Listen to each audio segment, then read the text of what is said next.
Naibu gavana wa Siaya William Oduol anatazamiwa kufika mbele ya bunge la kaunti ya Siaya leo ili kuthibitisha madai kwamba bosi wake gavana James Orengo anakipeleka kitengo cha ugatuzi katika mwelekeo mbaya. Haya yanajiri kufuatia mwito wa bunge mwezi uliopita baada ya kubainika kuwa mkuu huyo wa pili alienda kwenye mazishi na mitandao ya kijamii kudharau uongozi na uwakili wa bosi wake. Kukosa kwa Oduol kudhibitisha madai yake kunaweza kumfanya apoteze kiti chake kwa kushtakiwa kwa sababu ya utovu wa nidhamu, anasema mtoa hoja na mwakilishi wadi wa Jimbo Mashariki Francis Otiato. Vilevile, Otiato anaahidi kutoa hoja ya kumtimua gavana James Orengo iwapo Oduol ataweza kuwasilisha ushahidi wa kimaandishi kudhibitisha madai yake, huku akinukuu matamshi ya naibu gavana jinsi yanavyoakisiwa kwenye kurasa zake za mitandao ya kijamii.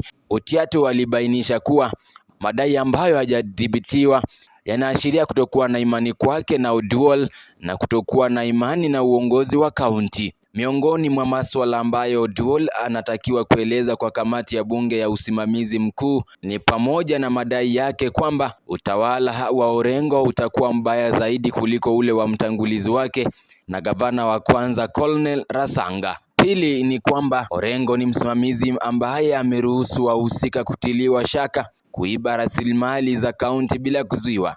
Tatu ni kwamba kulikuwa na ubaguzi katika ugawaji wa basari na usambazaji wa mbegu za mahindi zilizoidhinishwa. Nne, kuna uhamishaji wa kibaguzi wa kibajeti ili kuwakosesha raha watu wa kaunti ndogo ya Lego Usonga ambako Oduol anatoka.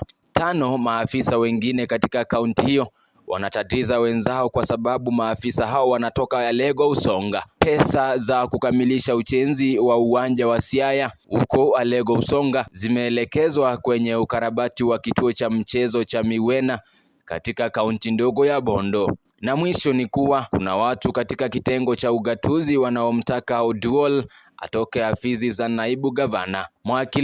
Mawakilishi wadi kutoka Lego Usonga tangu wakati huo wamejitenga na suala hilo ambalo sasa linatokea kwenye ukumbi wa bunge. Kwa upande wake, Otiato anashikilia kuwa na nia safi ya kutaka kuona kaunti ya Siaya inafanya kazi ambayo inashughulikia mahitaji ya wakaazi, sio utawala katika vita vya mara kwa mara. Brian Kibwage, Kisii Hot TV.